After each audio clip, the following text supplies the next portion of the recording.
Now, don't say I never did anything for you, Dean.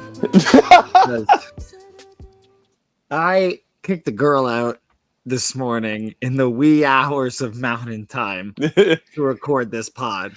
I mean, first of all, it's for us. We are a conglomerate together working on this. Mm-hmm. So, and also, I don't know if you want somebody there watching you talk about wrestling and romance on a podcast. Well, that's why I was like, hey, I think I need my space for this. we woke up, we went down on each other. She left. It was great. Oh, Lord. I love how I'm the person who's just like, hey, remember I did this for you. It's just like... And 1 week we're going to talk about me showing her a Necro Butcher match on our first night together. But all the matches you could show somebody on the first night, you could have showed them Ospreay, Daniels. You could have figured. I showed them Ospreay Ricochet as well, the original. But the Necro Butcher, we'll save this for another day. I wanted to show them. I felt like the two matches that were farthest outside of WWE, because that's all she knew was Ricochet, Ospreay, and Butcher Joe. Anyways, what I really wanted to talk about today, and especially because I took up so much time in the past 3 episodes, and I'm so curious, and I'm curious about this all the time. I've brought it up on the pod, I brought it up in the text string, I brought it up on Zooms. You brought it up so much, you would have think this is my current life. Okay. You were celibate for 2 years. What were the ages? From 25 till about 27, almost going towards 28. Okay, so my age right now. Pretty much. And I went a month without getting laid, and I thought, this is the worst thing that's ever happened to anybody in the history of mankind. Wait, actually, oh shit, now that I'm thinking about it, it might have been 3. 3 years. Might have been. It might have been, if I'm not mistaken, July of 2024 up until... No. It was 2. It was a solid 2. I went 3 years without getting laid once, and then I turned 4. You asshole. You know what it is? It was 24 to 26. So from 24 to 26.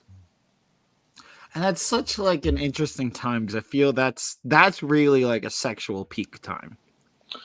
Yeah, I think that is for most people. My situation is just very different. So and I think that's the thing. So let me preference this, right? It wasn't a choice. It wasn't I'm just not going to fuck with nobody. It just so happened I was so caught up in everything else I was doing, I didn't realize how long it had been. What did you do at night? I mean, I have a few ideas. So I'll put it to you this way. So release I would say from college, so from 19 to about when I graduated college at 23, maybe a little the year after, I was pretty much always in a relationship. I don't want to say I was a serial monogamous, but I kind of just constantly was in a relationship. So, and from 19 to 20, I dated probably the first girl I fell in love with. And we broke up. I was going through shit. I didn't know how to communicate it. Male shit. We go through shit. We just end up letting it self-destruct and implode on ourselves. I'm and then just we gonna wonder, swallow this and pretend it's never there. And then it's going to come up when she spills my morning drink. Exactly. And it's why is this cyanide pill making me foam at the mouth? What's going on here? Who could have ever predicted the consequences of my own actions? Exactly. Me and them are still friends to this day. Oh, yeah. I love hearing that shit. Yeah, we still talk. We still check in with each other, even though they live across the country. We still are close. Then after her, I dated someone who was just I'll put it to you this way. We all have come across this type of person where it's just we're just having casual sex, college, young adults, having fun. You're not even a situationship. You're just hooking up. You're each other's regular. Exactly.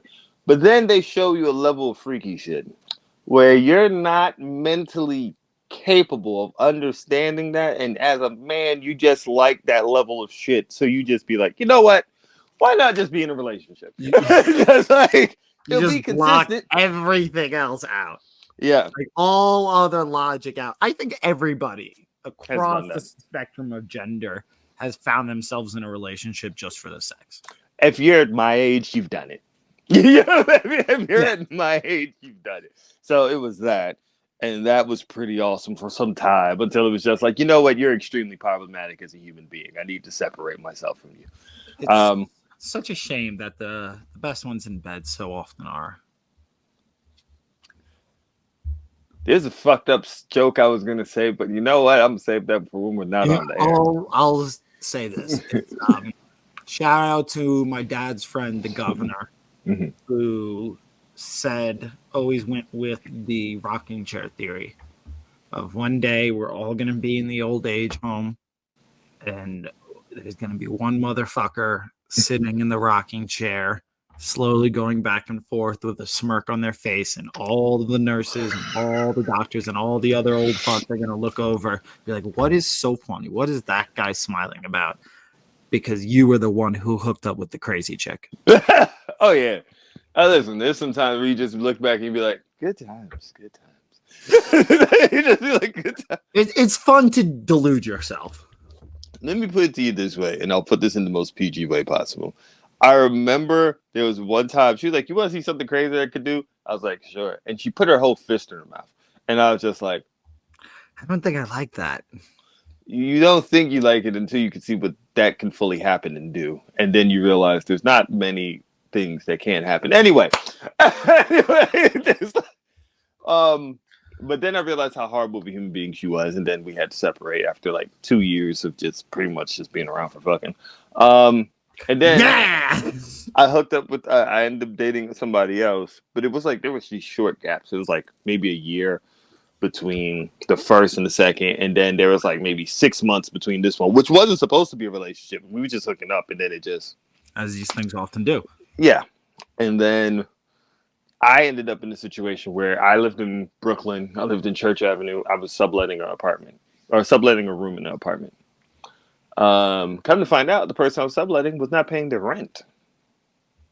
I was paying them, and they were not paying their rent. That's such a beautiful New York City story. This is 2014 Brooklyn, New York, too. So it's just like it's just, wow, everything's getting gentrified around you, and right? And your renters not paying rent. Mind you, that's had a better New York City story now. Actually, mind you. They had a rent-secured apartment in like Ditmas Park, Church Avenue, Brooklyn. People have been killed over much less. I was paying $700. No, I was paying like $700 in rent. One day they got a notice from the landlord because they were like 5 months behind the rent. So a note I didn't know. How do you? I didn't know you could do that. I have never missed a rent payment. Don't mean to brag. I also have an 800 credit score. Just I don't have much in my life. Now I don't have facial hair, but I was gonna say something, but I don't want it to be a stereotype. So we're just gonna keep on moving by. Is it a Jewish thing? Anyway. Yeah. I mean, come on now, bud. Imagine being 5 months behind on rent. I can't have you? I don't, and you can just disregard if it's too personal. But like, have you missed a rent payment? Never missed. Been late, sure. But never missed. The latest I've ever paid is like 30 days. It's like still within the month. Still within the month. Unless it's February, you get to go. But I'm not gonna lie. Like we had a tenant in this building. Shouldn't be spilling their tea. I don't know them, so it don't matter to me. But they had the note put on the door of the apartment building, like not their door of the building, of how much rent they owed. So like they went for the public shaming route. Oh yeah, and it was like they owed 4 months, and I was just like, and they owe 4 months at $2,900. And I was just how do you climb out of that hole? At that point, you just have to leave. Pretty much. But here's the thing. Yeah, I was paying $700. The rent was $1,200 for the whole apartment. So I was like, wait a fucking minute. I'm paying most your rent and you're not paying on time. How the fuck that work? And you're a nurse, ma'am. You make enough money. And get in those hours. So I She told ended all up. her friends, "You can cover my shift." Oh, she was always. It was crazy. Like they were your typical Caribbean parent that is a nurse that's always working. So I was very confused on where this money was going. But then also they had a new BMW, and I was like, "See, this is what happens. Priorities. You're not fucking." Yeah. But then I was at a point where it's like, "Fuck, they're about to get evicted. So what the fuck do I do? Because I'm on the sublease in your apartment, and you're about to get evicted." So. And then come to find out, well, then the ex at that time, they were like, well, you could come live here with me and my family. And I was just like, Hang on, let's take a pause. But then they was getting evicted in 3 weeks. I had 3 weeks to figure out what to do. Yeah, had to do something. So I had to move in with the ex at that time. Now it's me, the ex, her grandmother, her grandfather, her brother, her sister, and her mom. That's in an apartment. It's like a family house. It's like the two Okay. floor, but it's like one of them things where they got like the other people down here, but it's like it's not a lot of space though. Yeah. No, I guess I understand it's not a mansion. No, it's like one of them joints in the Bronx where it's just like the two family homes. Yeah. So I love those homes. So yeah, I lived in the Bronx. I lived off of the Grand Concourse. So in the lower Bronx. If I ever go back to New York or like just like film or whatever stuff, art stuff, I would the only place I would live is the Bronx. Honestly, you better do it fast because let me tell you, they're getting to it. There's one Bronx increase of an apartment. I think it's up 83%. That's how high the rent jumped. So you ain't got much time, buddy. All we're gonna have left is Staten Island soon. I refuse, sir. I live on a cardboard box off of Broadway Avenue before I fucking move to Staten Island. This is just trying to get to New York City rent like episode. So yeah, the thing was, I started really wanting to pursue the art career while living there, but the ex at the time did not support it. She was like, "What?" Me and her clashed on many different ideologies, which is why I didn't want to live there. Yeah. One, I remember she had said something. It was like, I thought it was the stupidest fucking thing I had ever heard. She was like, I'm not going to go to college. I'm not, because we met at college, but she only went for like a semester. She's like, I'm not going to go back to school until I could pay a full year of college out of pocket. And I stopped and I looked at her and I was like, can you run that by me again? And she said, I won't go back to school until I could pay for a full year out of pocket. And I was logical. Like, it seems logical, but I'm like, do you mean like a full semester? She's like, no, like I can pay no loans, no nothing. I'm like, you know how much one full year of college is, right? Out of pocket. Like, that's her goal. That's a really good goal. It is, but you work at the desk of a pharmacy. Like you are the cashier at a pharmacy to say, I'm not going to go back to school till then. We're not here to dissect that. We're not here to dissect. But I was like, ugh. But then when I started art career, she was like, well, that's never going to work for you. What's the point of you doing that? What, do you think you're going to travel around the world with your artwork and do something? That's stupid. Oh, that's mean. But you did kind of start it. Yeah. So I like to see some recognition going on over there. That's gross.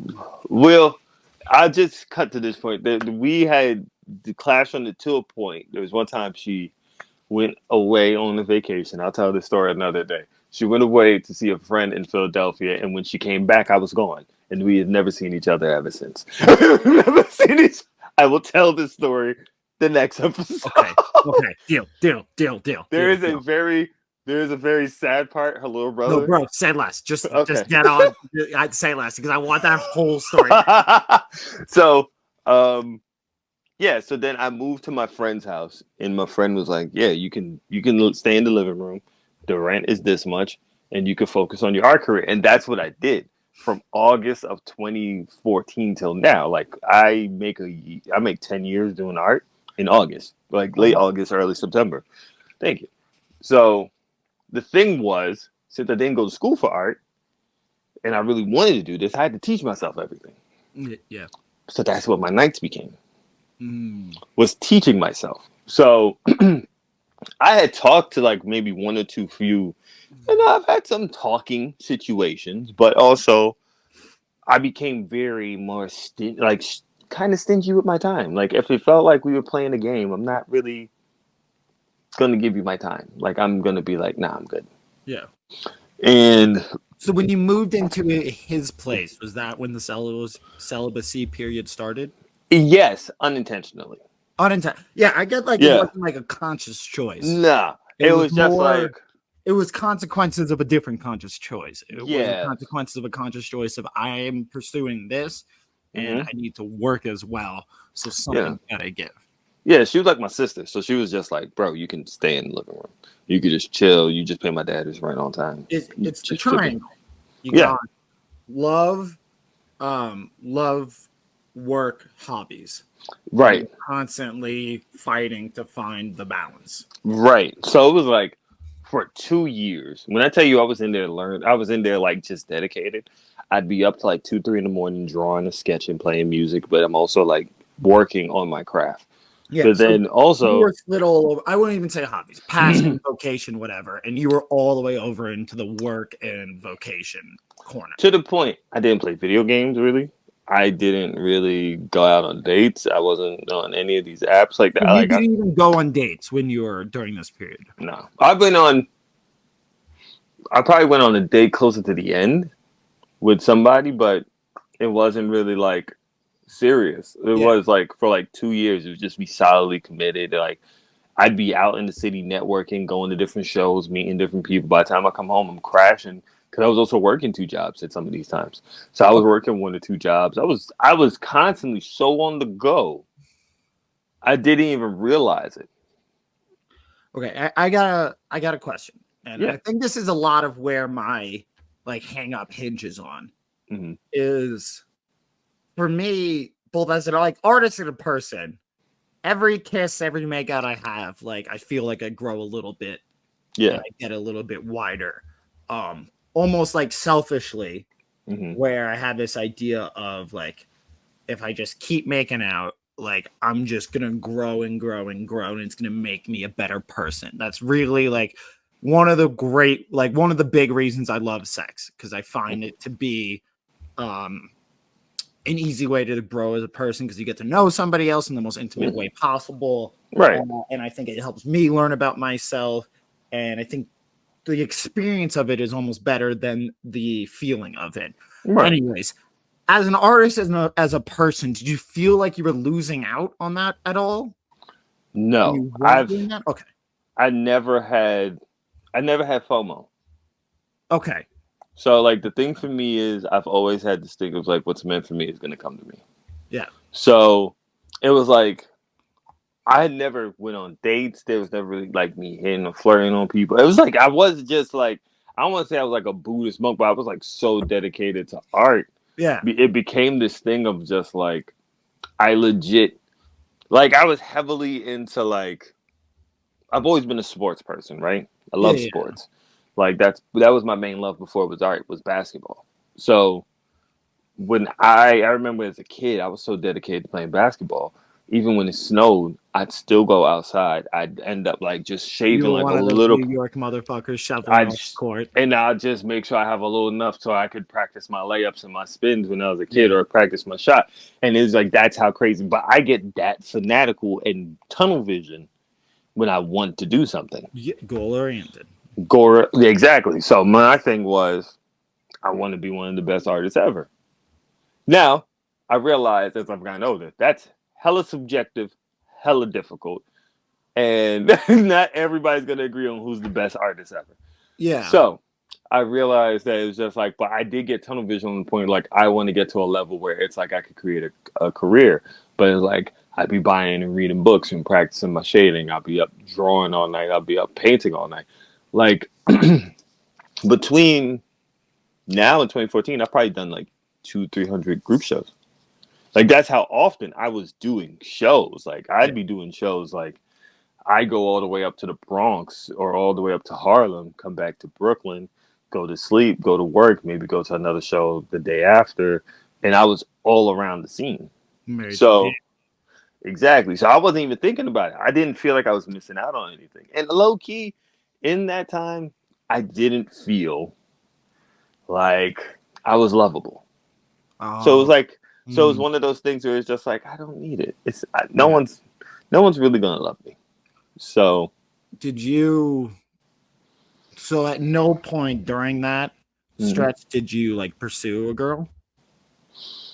So in the beginning, I was interested in someone, and we was kind of talking. I had gone up to like they was at my college. I had gone to see them, and we stopped talking. Honestly, they went to a different school. Stopped talking. There's a very funny story behind that, where they were talking to one of my best friend's friends when I went to visit. I didn't know, but I went to visit for a Friendsgiving. And the guy was just like, yo, he was telling my best friend, he was like, yo, look at this shorty I've been talking to for like a month. She's mad pretty. And my best friend was like, really? Let me see her. And his eyes opened so wide, Jack. Because mind you, this girl has like drove him from Albany all the way down to see my art show. Like she has come down. She lived in Albany? Well, she was going to school in Albany. So it was like, you was school in Albany? I mean, we was going to school past Albany. We was going to school near Oneonta. So, yeah, but I'm just saying Albany's. Yeah. But like she had driven down from like Albany to see my show one time. She was very supportive. She was a good friend of mine. Like I would say we're cool. I don't know what the situation is now. But like he had showed my best friend, and my best friend was like, Dean, come check this out. He's like, we went to school with her. And I was just like, yeah, we did. I was like, yeah. Oh, why is your friend so messy? But then I had woken up to like a punch emoji she had texted me out of nowhere to a punch emoji, and then the bubbles were green. We both had iPhones, so I was like, so you sent a punch emoji and blocked me? What the fuck is this? That's incredible. Good for her. But then like a couple months later, you're DMing me like, hey, and I'm like, what the fuck is this? Like, what the fuck? But and then I talked to another person, which is another story for another time, because it is a mess. We're really piling them up. We're really doing a lot of. Let me tell you this. It's a mess of a story of how you meet somebody, and then all of a sudden, when you want to cut them off, they try to confess their love to you drunkenly. So we'll leave it at that. Cutting them off. Welcome to Wrestling with Wromance. Exactly. This is Jack Simon. And I'm the co-host, Life of Dean. How you doing, Jack? Well, we might have to do a follow-up episode on the celibacy thing, because I still have more questions like floating around my head. I mean, if anything, we could do it next week when I tell the ex story about how I left in the night. Yeah, I like that. Disappear like a thief in the night. Like the Baltimore Colts moving to Indianapolis. Oh, it was absolutely like that. Yeah. Absolutely like that. Like, just so curious. My curiosity has mostly been satisfied. Now I have almost like logistical questions.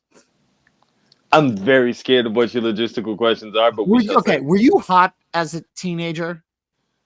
I don't know. Did girls like you as a teenager? No, not to my knowledge, but also I didn't care. So here's the thing. I switched schools midway. Okay. So because I switched schools and the school I went to was very cliquey, I kind of was cool just being on my own. And I'm an introverted and was raised as an only kid. So like that's me in my fucking bag. Okay. So it's like I didn't give a fuck. There would be girls I was cool with, but I just didn't care. I wasn't checking. And then I went to college and it was just like, hey, you're kind of cute. And I'm like, what? All right, thank you. I talked before of like, I didn't get cute until I got into college. And I always felt like maybe there was a level of insecurity going on inside me where girls didn't like me all through high school or at all when I was younger. And so like now I feel like I just have to play the catch up game. And also like, I never want to miss out on like the food on my plate. Like I just never like I'm thinking about it. I was always cool with the people that was cool, but also I was very much to the back. So you're not going to notice me most of the time. Yeah. So the thing was, I was never really trying to be too much where people can find me and people hit on me because I just don't like being the center of attention, Sure. which is weird because I'm an artist. So now, so it's like these things don't really line up perfectly. Something just doesn't belong here. Right, and then it was like in college I became a DJ, and then that's when it started to come more out. Yeah, you got cured. You became a DJ. That'll do it. Yeah, that'll do it. That'll do it. There's a spree in college where it was like I think I slept with a different girl for like 72 hours. Like with it, I was like each day is a different girl. And I was just like, well, that's fun. There was a bit in college where I was going for the perfect week. What's the perfect week? Was it one a day? Yeah, different girl, zero rejections. It's from How I Met Your Mother. Gotcha. During a very vapid, shallow time in my life where I was deeply insecure and searching for things to fulfill it. What's on your heart today, Dean? So I have a great friend of ours, a listener of the show, the homie Vicente. He had sent me a video from Wrestling Revolver, and it showed Myron Reed versus Mike Bailey, right? And I'm a Mike Bailey fan. He's been the most underrated wrestler in wrestling for going on almost 10 years now. And isn't the boy like 26, 25? Maybe that's an exaggeration, like 5, 6 or so years. Still. Because I remember seeing him at an MLW show. Right. He was like the second match. So like he wasn't the opener. Like he was as a lower card match as you get. And he had the best match of the card. And he had the best 10 minutes of what it was otherwise another shitty MLW show. Which we'll get to for another day, because let me tell you, I could go on for days about ML fucking W. But and then maybe he just makes bad choices for himself, because to go from like MLW and then to TNA, maybe that was just the only options for him, and like the dude needed the money. I mean, honestly, with the Scott D'Amore, you probably had better hope, and now no one saw Scott D'Amore getting fired. Let's be honest. If you had a whole bunch of cards, to pick, the Scott D'Amore fire card might not be in your fucking lineup. Sure. When did he sign with TNA? Before the New Year. Before the New Year. Oh, I didn't realize it was that recently. Yeah. It was like a couple months. And it was a time when they were getting hot. Okay, but you were saying Reed and Bailey. It was a great sequence, but it infuriated me. Right? And let me explain why it infuriates me. So, coming into the year, I had great hope for TNA. I watched Hard to Kill. It was a very good pay-per-view. I was very happy for them. Hard to Kill was their highest selling pay-per-view since 2009 or 6. Yeah, I saw that. So, it's got the Moors there. You had the Osprey, Josh Alexander match. You had the Hammerstone. There was a lot of things moving in their proper, in their space for them. It was like a lot of things are going great for TNA. I don't know what the fuck happened with Scott D'Amore. No one really fucking knows. But it seems like by now somebody would have just been like, all right, this was the situation. It's been 5 months and we still don't know. Yeah, just like kept it a buck one way or another. This is what happened. But now it's like, what are you going to do? It's like I get infuriated because I'm like, look, I'm not the biggest Moose fan, right? I don't hate Moose. He just doesn't really pull me in like that. But he's good. He's good at his job. I'm not going to shit on the man. Sure. In the year of fucking 2024. Don't do this, man. We can't go down this road. It will be the whole episode. To be in the main fucking event against broken Matt fucking Hardy. When you have Alex Hammerstone on your fucking... A newly signed Alex Hammerstone. Josh Alexander. You have Myron fucking Reed. Like you have Mike Bailey. You looked at your hot new signees. You had Hammerstone. You had Speedball. And you went, no. Broken Matt Hardy. Like, bro, I don't even know if I've ever even seen Chris Bay have a title match yet. I don't think I have. But it's just like, how the fuck are we getting to these things? Like, you have such a depth of talent on your fucking roster. How? Like they just always have a panic about doing something new. Which is weird. Which is why they rely so much on WWE guys and their own history. But also, it's like, we all have fond memories of Broken Matt Hardy in his prime, but like there's Broken not a Matt lot of Hardy us. wasn't even in his prime. That's the No, fucking thing about well, it. yeah, you can say he made that because he couldn't wrestle like he used to, and made a whole gimmick to cover up for it, which is like fine, which is what wrestlers are supposed to do. You're supposed to reinvent yourself. But the point is, it didn't like usher in a commercially successful time for TNA. Like we No. loved it, wrestling fans loved it, but it's not like this golden era of TNA success. It Right. still was limited, and now, like, and you know, it's not going to get better than that. So now you're running it back with Broken Matt Hardy, and like it's not going to hit the same audience, and it's certainly not going to grow your audience. It's so unbelievably myopic when you have a Speedball Bailey, Myron Reed having incredible matches. I haven't seen the match. I'm going by reports. Sorry. But it's Speedball and at least it's something new Reed as well. It's a chance that fans or even non-fans will see it and be like, I want to check out pro wrestling. I want to check out this company. And that's the thing that bothers me. It's just like there's nothing that makes me want to like. There's certain things that I'm like, okay, I'm gonna go check it out. But it's not something where it's just like, hey, TNA's doing fucking awesome. It's like, hey, they're okay. And also, when you then look at the shit going on behind the scenes, it's like, are we okay? What's going on about? So I have heard like whispers. They basically have no marketing team no more. What? Like everybody for their marketing team is pretty much gone. And not replaced. Not replaced. And then the guy who was there for like the other part of the creative team has stepped down. Who's running creative? Oh, are they just trying to kill the company? And they have no other recordings set up past August. Oh, they're trying to kill the company. Which now, folks, this is me, tinfoil hat. I'm not even going to act like I don't have a tinfoil hat here. But if you're telling me the TNA is also now doing shit with NXT, and we're showcasing Jordan Grace a lot. Where you going with this? Just listen. Even if they're not trying to buy them, I'm not gonna lie to you. And this is tinfoil hat. I'm not gonna say I know this. This is completely me. This is Always Sunny in Philadelphia. I have a board behind me, and I'm just connecting the fucking lines. First of all, let's get something straight. Enjoy Jordan Grace and TNA while you can, because the minute this contract is up, she is gone. Let's address the elephant in the room. But gone from what? WWE will offer her whatever the fuck they want. But like gone from what? Like I'll put on my Nostra Simon hat. I'm not even talking theories here. Like it's if you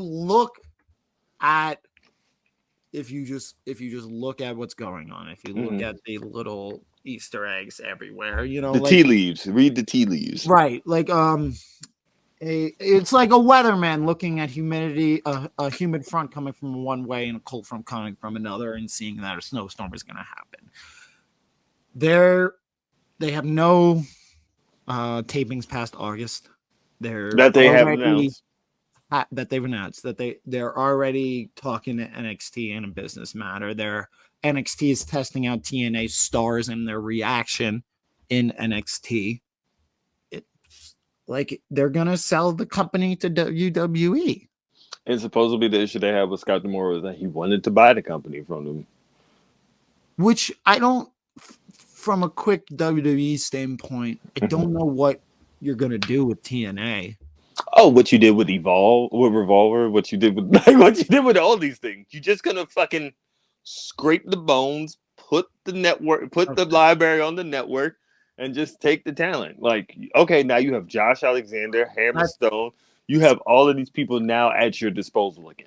I feel like we're then going back, though, to late 10s WWE, mid 10s WWE, where you had way too many people on the roster and the bloat and the gluttony. I mean, it's even the problem I believe AEW is facing now, where it's hard to enjoy the product fully. Like, I still enjoy the product, but enjoy the product fully and wholeheartedly when you look around the roster and you're like, oh fuck, I haven't seen him in a long time, and like, oh wow, I really wish she got more time. Oh, I really wish like they could get some matches in and get a storyline fulfilled. Like somebody once described AEW as standing on the side of the highway and watching like race cars go by. You're like, oh, that's really cool, and it's gone. Oh, that's neat to see, and it's gone. I mean, you can look at a lot of things that way, right? Doesn't that go with Andrade? Andrade has that feeling that. So for Andrade is my hero. I really come around to. I love him so much. At this point, Andrade can do no wrong in my eyes. He's a God-selected product of professional wrestling, and made everybody know it at like 18 years old. Incredible in his home country, became something close to a god in his home country, left for America, became not an NXT sensation, so at least everybody in America who cares about pro wrestling knows that he could have been one of the greats if he wanted to. And right. Spent the next 10 years hating his bosses. And underperforming without a care in the world. So while cashing checks on the potential he showed as a teenager. Let me catch everybody up for people who might not know what the fuck we're talking about. If you have not watched SmackDown, did you watch SmackDown? No, I missed SmackDown. Okay, so I'll tell you what happened. Basically, for some reason, Angel Garza is trying to get Andrade to join Legado del Fantasma, which doesn't make storyline sense since Andrade teamed with Ray to beat Legado at WrestleMania. And then that was 2 months. That was two. But then also Andrade hasn't done a thing since. This is true. So then Andrade, I think I'm like Triple H is absolutely on Twitter because then out of nowhere Andrade versus Apollo Crews got announced, and it's like talk about two people who ain't done shit in a long time. That's a good match though. It was, but then you had Angel Garza interfering in the match to help Andrade win, which is weird because you don't really need to do that. But he's trying to get Andrade to join Legado, and then Andrade bumped Santos and just walked past them, and I'm like, so we're gonna continue this whole y'all been on this Latino versus Latino thing for like a good year and a half now, because you also had the Damian Priest versus the Bad Bunny in Puerto Rico. Basically, from like Damian Priest versus Bad Bunny in Puerto Rico, we've been doing the Latino versus Latino thing. No, not specifically that, but if anything with LWO has been with Legado has been like for like over a year. It's like they've been all intertwined with each other. They haven't had any other feuds. It's legit been so. That's valid. A fan wrote in Spanish, and you have to translate thing here. A fan wrote, "Why do they always make Latinos fight among Latinos? Do you know of another one, or that others can face each other?" And Andrade replied, "I wonder the same!" Exclamation point! Exclamation point! Exclamation point! Have they considered Andrade doesn't like professional wrestling? And then he followed it up with, for the people who are watching the YouTube, putting real Latino man with the photos of him in AEW shaking Danielson's hand, him versus Valador Jr. in CMLL, and him versus Kenny Omega in Triple A. Just like either A, this man just be fed up very fast. He's bored as shit and wants to troll. I'm not very smart and I'm not very athletic. Right. I've never been naturally gifted at just about anything. And so if I was naturally handsome like Andrade, if I was naturally athletic like Andrade, if I had been raised and grown in the business like Andrade, this is exactly how I would be living my life. It's just like how Andrade is doing now. Because he's almost gamed the system where he can, like I said, he can coast off that potential forever. And he'll be regarded as one of like the great what ifs of professional wrestling forever. Right. Where he doesn't actually have to perform. he doesn't actually have to follow through. He understands that all of like the romance and like the tantalizing aspect of life is in the potential. So he never has had to face reality, and he's never had his fans have to face reality. Where it's like, all right, here's the chip, go forth. Like, let's see what you can do. Because he's just like, oh yeah, I'll just cash that check, hang out in catering, and like piss people off until I get fired again, and then I'll go to the other company who's obsessed with my potential, and the whole process begins anew. Oh my God. It's funny because we have a friend in one of our chats who loves to call him the catering champion. Yeah. I can't wait till he talks his way out of WWE and then goes to New Japan and like starts wrestling like Toru Yano. I would fucking cry. My thing is this. Does he have a point to be frustrated? I mean, yeah, it's his 6 month. It's his sixth match in like 6 months of being. But here's my thing: is I can't believe that it would be a tremendous coincidence if this has happened at all of his stops. Like if this has happened when he got called up to WWE the first time, if this has happened when he went to AEW. And now again, where he doesn't have that many matches, he's not put into any storylines. It would be a tremendous coincidence if it was just the powers that be that held him down. I would guess, I would hypothesize, and I could be wrong, but I would hypothesize that they're like, hey, what about this? And he's like, no, I'm not taking that loss. Right. And doesn't have like the stroke to get himself over. Or to put himself over, but at least has like the stroke to be like, I'm not doing that. I mean, that was a rumor back in the AEW. It was like there were certain people who don't want to take these losses, right? That was a thing that was going on for a little bit. And it's like, who knows? But also it comes down to this thing of like, the grass ain't always greener. The grass ain't always greener. You might want to think that the grass will be greener. And guess what? Maybe it's just dead for you over here too. He's like doubling down on his legacy, and he knows all the fans do want to see him wrestle, and he knows he can go when he wants to. I think but the thing we have doubling down on it is like, I'm not taking a loss until you give me something good. And they're like, my brother, it's been 8 years, 7 years since you've like had a real run. It's like this. If I have to be honest. We have to have a real conversation, right? We have to have, as fans of wrestling, have a conversation of the fact, I get it. NXT Andrade was a fun time. That is close to 6 to 7 years ago. We have to let that go. And let's not forget, beginning Andrade was not the best. With the suspenders and the top hat coming out was not the best before he got put with Zelina. He went through some rough patches. That was the point of that storyline. Right. Well, I don't know, but yes. But at the same point, he was good in NXT. He still wasn't used great on the main roster. Let's not even forget, he didn't even televise win his first US title. It was a house show. It was a house show.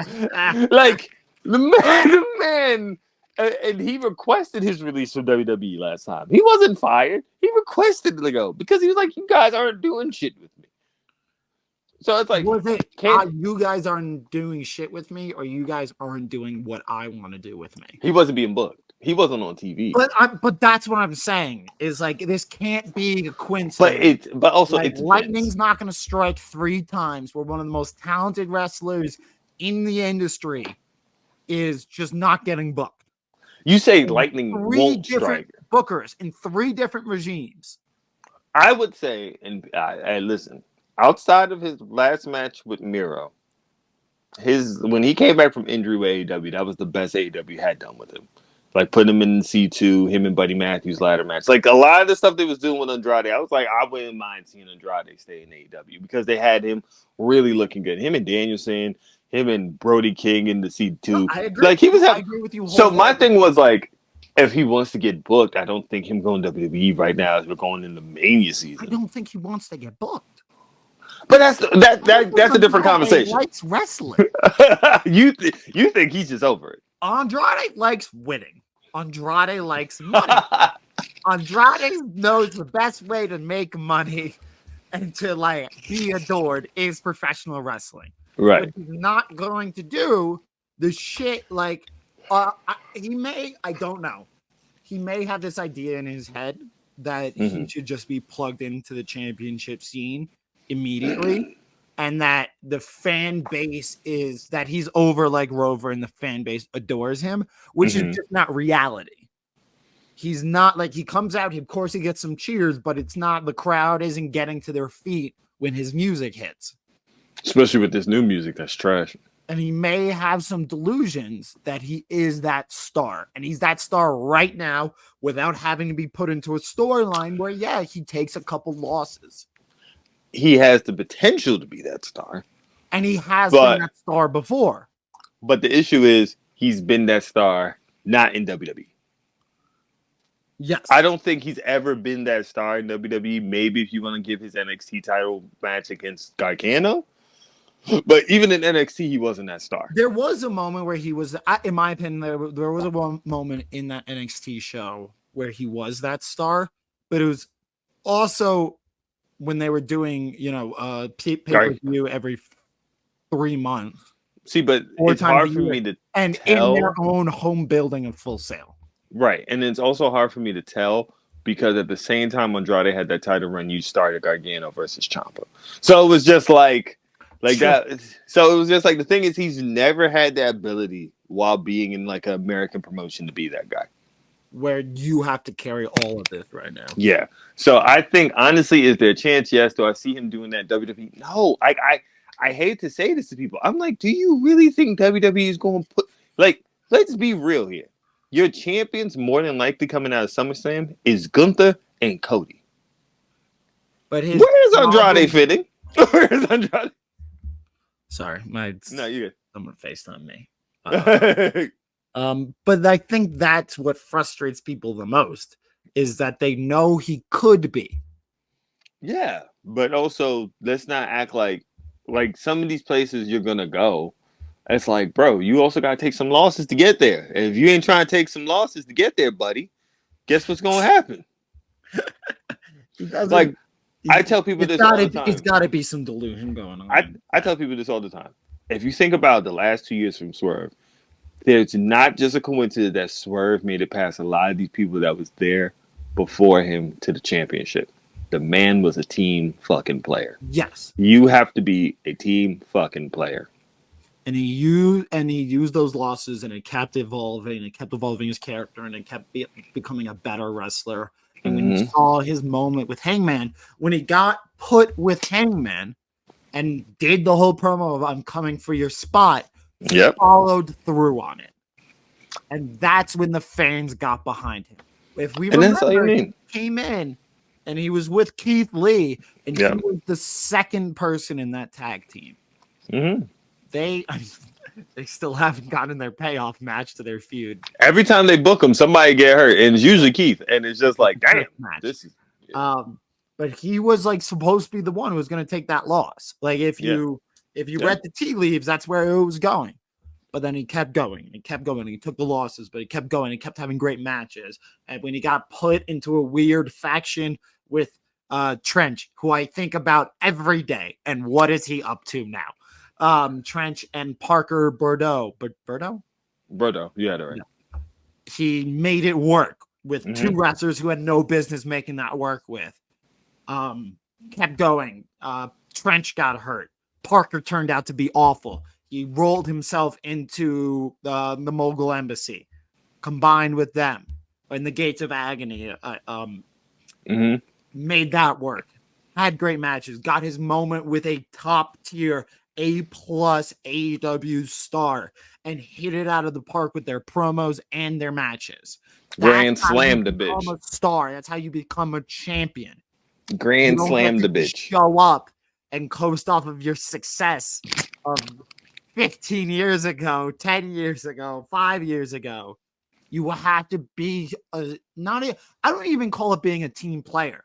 I would call it making the most of what you have. I mean, pro wrestlers say it all the time. Chicken salad out of chicken shit. Yeah. Andrade almost has this idea of like where he's Brock Lesnar, where he just shows up Yes. and he's immediately a superstar and a championship caliber wrestler, and he should be treated as such. And it's like, motherfucker, you wasn't a merch puller. You wasn't some unstoppable beast. You better stop. Right. You sit your ass down. Like, yeah, Brock was that, but Brock also left WWE and made a name for himself on his own.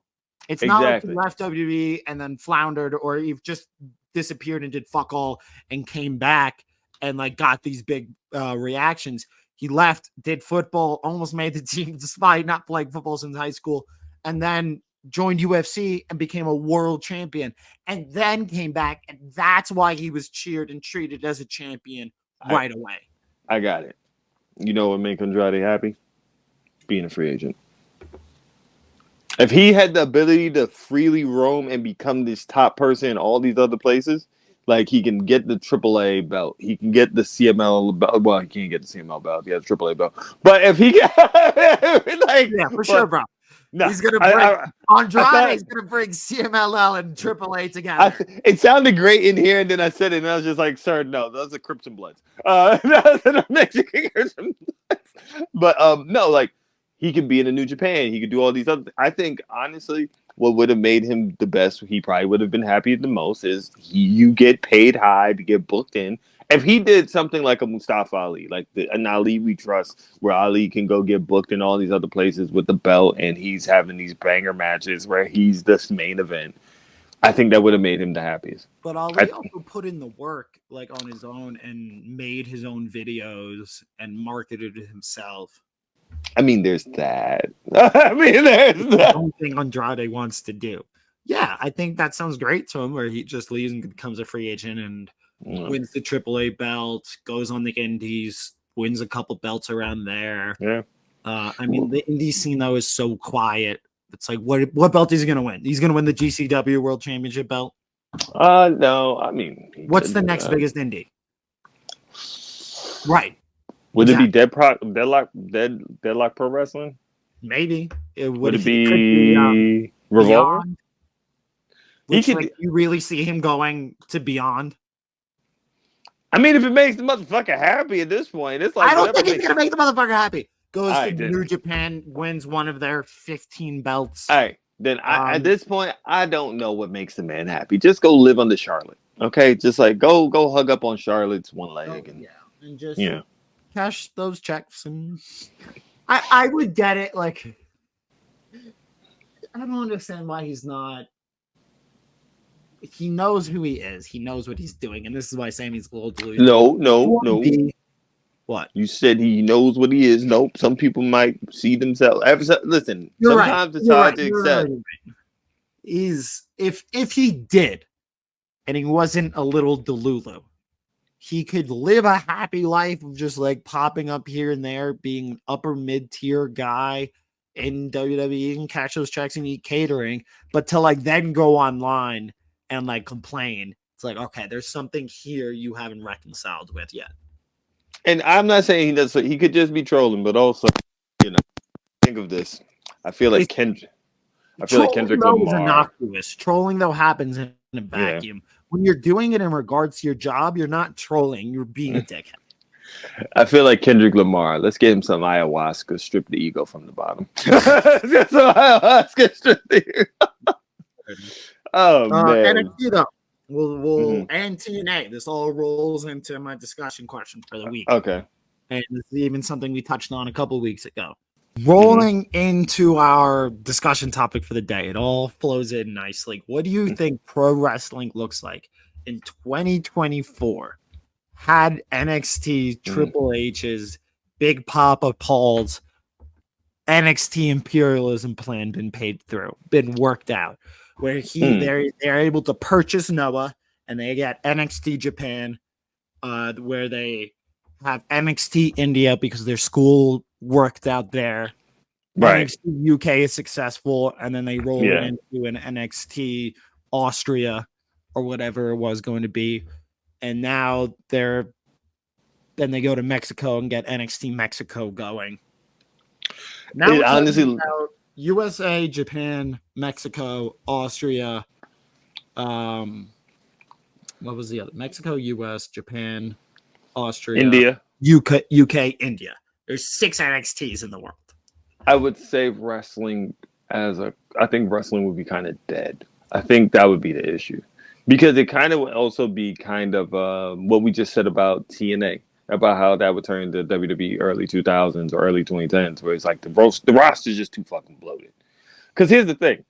While you may think that may work, do you really think you're going to have people viewing and watching these shows? And eventually you're going to have to move these people up somewhere.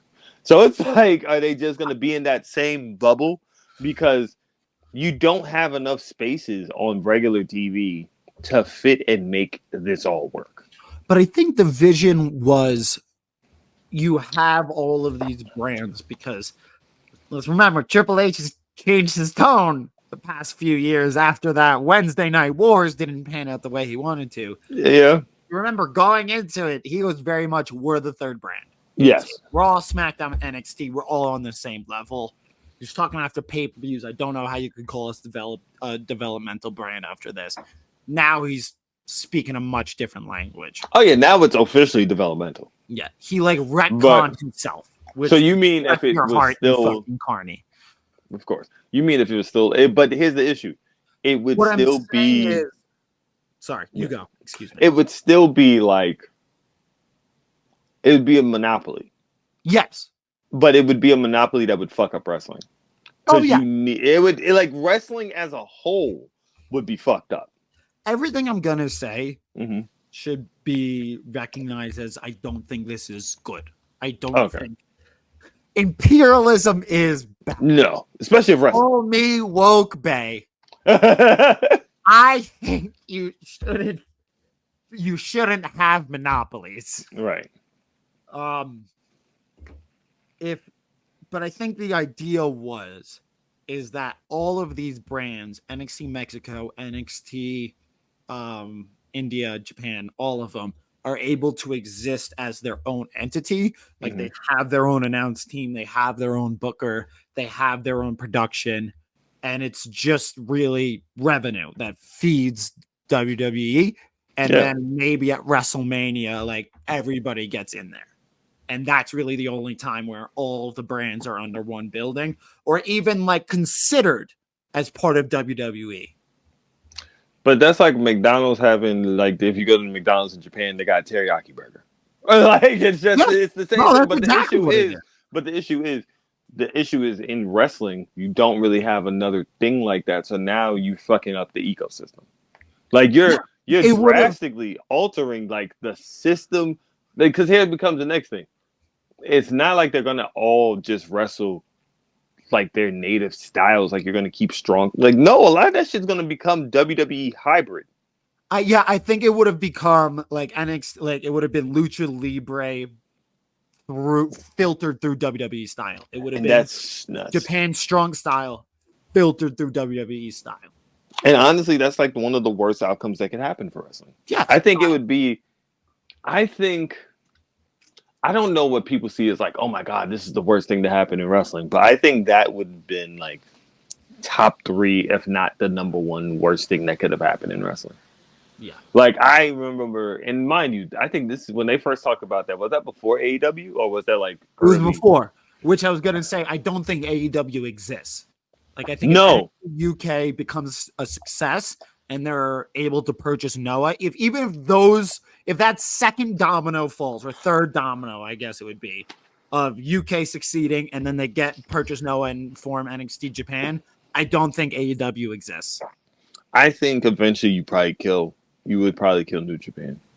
You'd probably kill New Japan after a bit.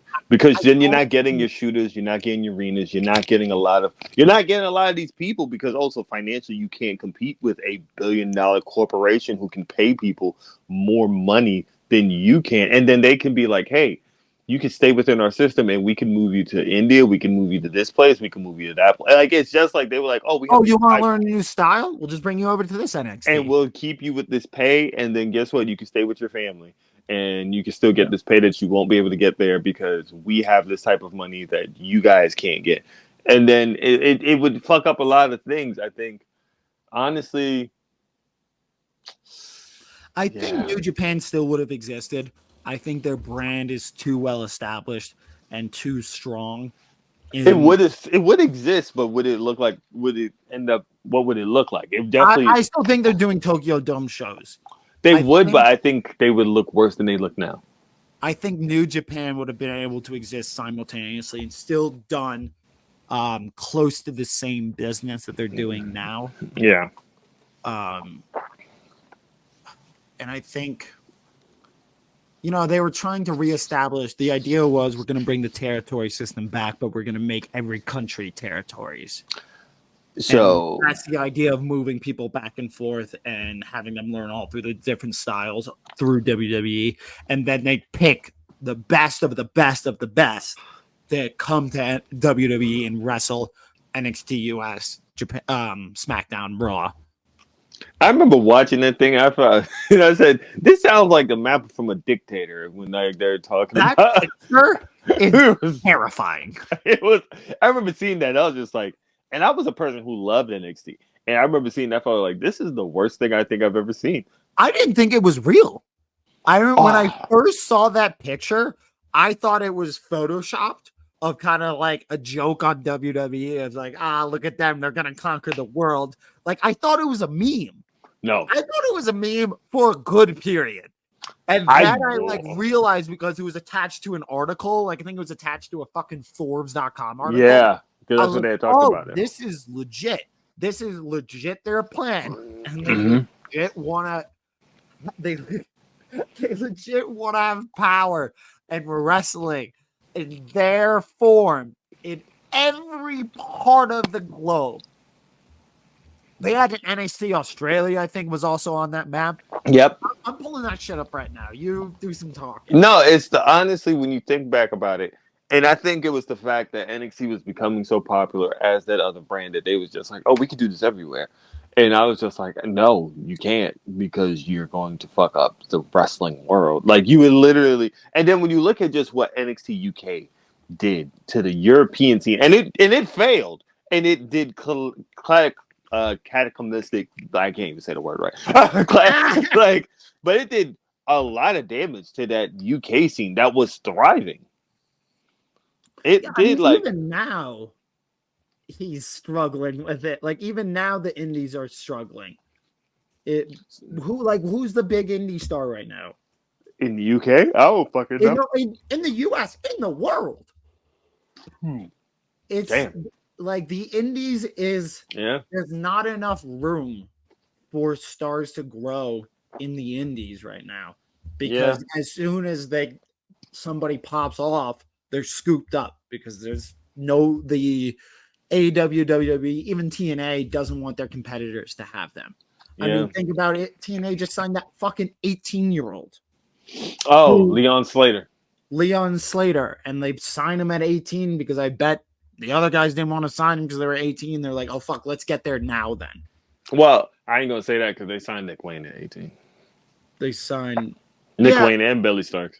I think Billy Starks, okay, that's a really good point. But I think Nick Wayne was kind of a special situation. Yeah, but it depends. It depends. Also, It's like they went to the UK and they saw him, and like the first time he performed there, they was like, "Yeah, we're giving you a contract." We like, we need that. We need that.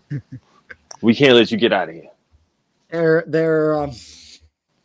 The first thing that pops up, the first link that pops up, the headline on Cage Side, April 26, 2018.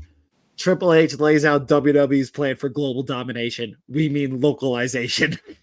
Exactly. And the map it wasn't Mexico. It was all of South America. It was the entirety of South America, but not Mexico. You see that shit? Yep. It was India. It was China and Japan. It was all of Western Europe, Finland, Sweden, all the way extended up to Iceland. Oh, no, that's not Iceland. I don't know what's up there. I'm going to be fucking honest. I know it's not Greenland and Iceland, so go back.